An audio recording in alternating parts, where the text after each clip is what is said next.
আজকে আমি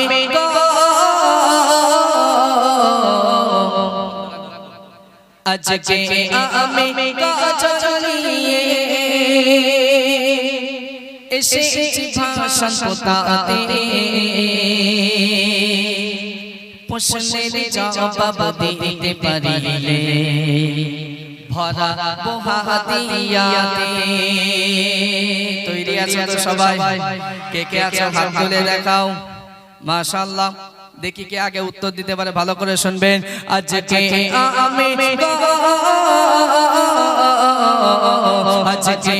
আমি গাজলিয়ে এসেছি ভাষণ পোতাতে প্রশ্নের জবাব দিতে পারিলে ভরা বহাদিয়াতে।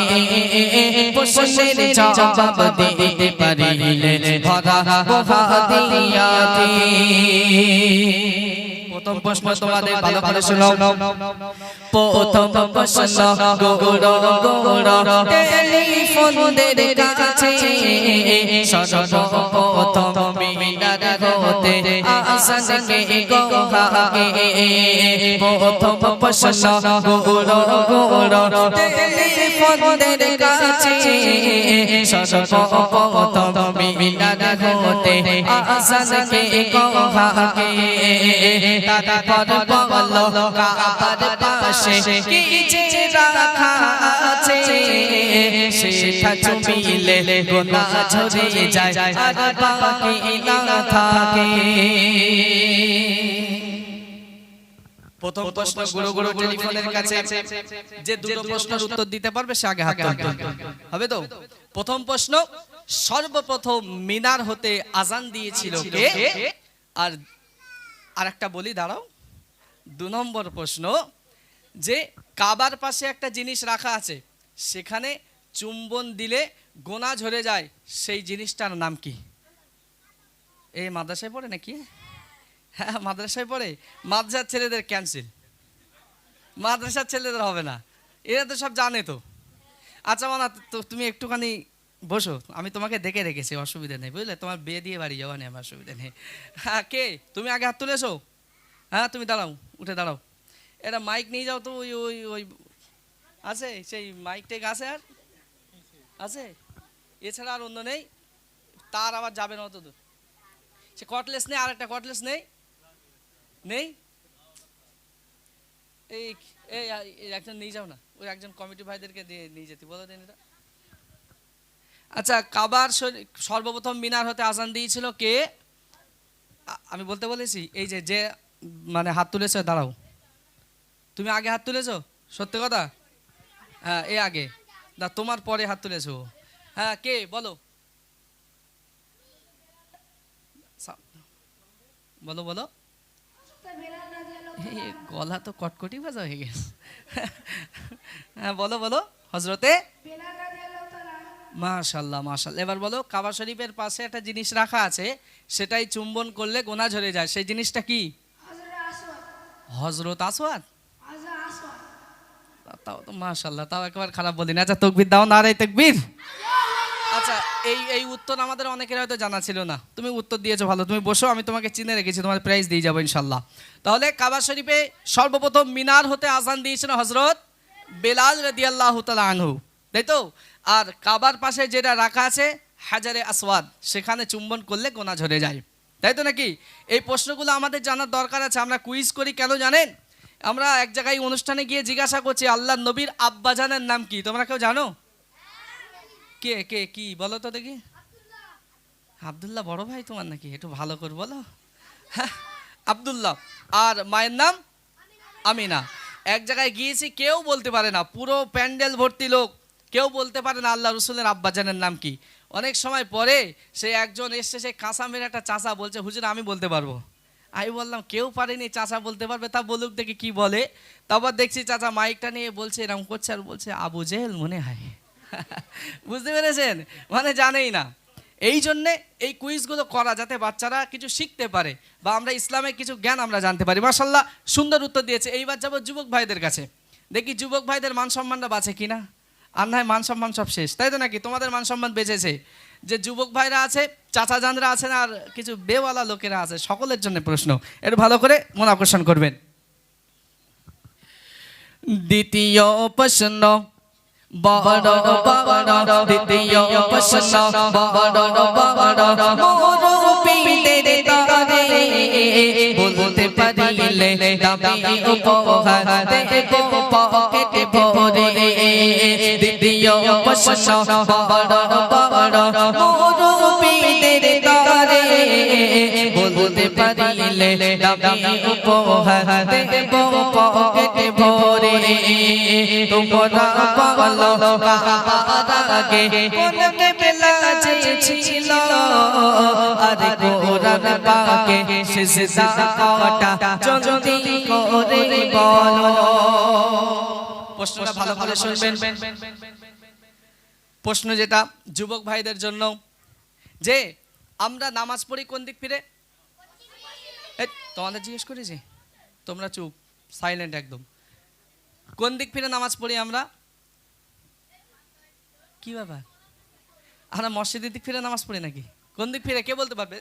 তোমরা, তোমাদের না বাবা, তোমাদের না, কে বলতে পারবে?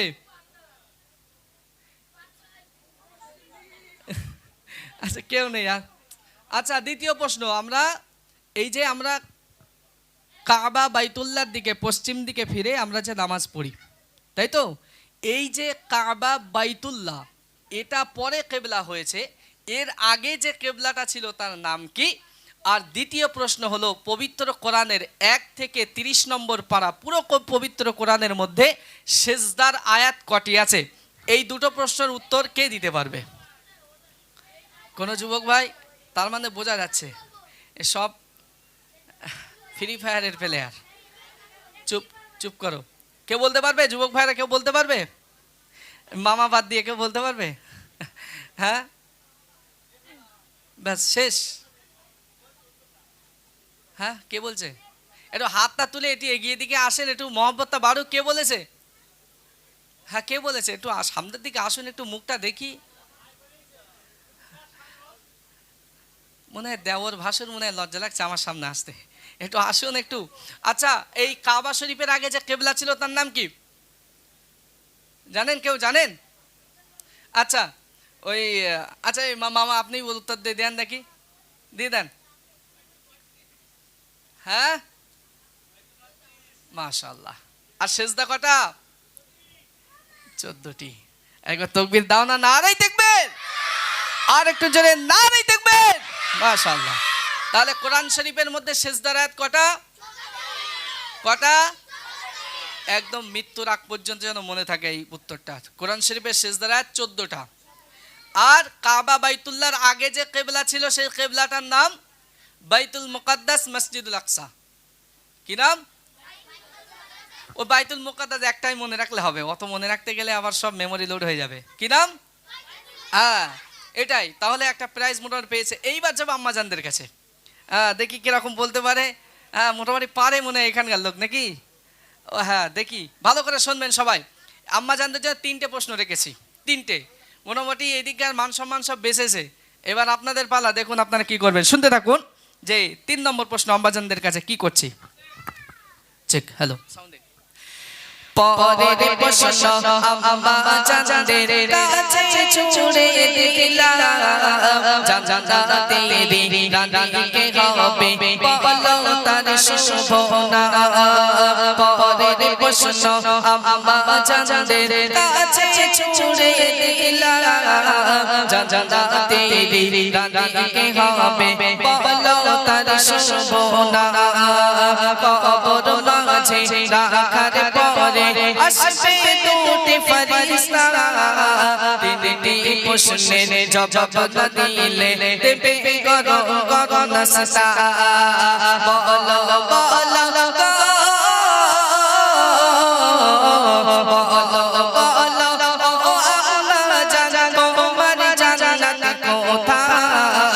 প্রশ্নের জবাব দিয়ে তোমার দামি উপহার নিয়ে যাও।